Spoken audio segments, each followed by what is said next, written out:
ఇది తిరుపతి ఘటనల మన ఒక ఎమ్మెల్యే అది ఏందన్నట్టు నాని పైన ఆ దాడులేంది? అవి ఏంటి? మనం ఇక్కడున్న అది సినిమాలో తలపించే విధంగా ఉన్నాయి అది.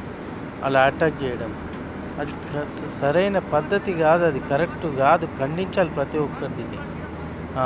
రేపు ఇవాళ అతనికి జరిగి రేపు ఇంకొకళ్ళకి జరుగుతాయి. ఇటువంటి ఘటనలు ఖండించాలి. పెద్ద పెద్ద వ్యక్తులు ఖండించాలి దీన్ని. ఆ! దీన్ని అలా ఇడిసపెడితే ఎట్లా చెప్పండి? ఆ!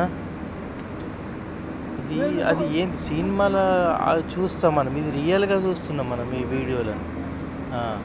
ఇటువంటివి ఇది ఎలా చేయగలుగుతున్నారు? అసలు ఎవరి ప్రోద్బలంతోటి ఇటువంటివి చేయగలుగుతున్నారు? ఆ! ఈ ఆంధ్రాలో తిరుపతిలో ఇటువంటి ఘటన ఇది ఏందనేది అది సిగ్గుచేటు. మనకు చెడ్డ పేరు, ఆంధ్రాకు చెడ్డ పేరయితుంది ఇటువంటి అన్నీ ఇవి చేయడం వల్ల.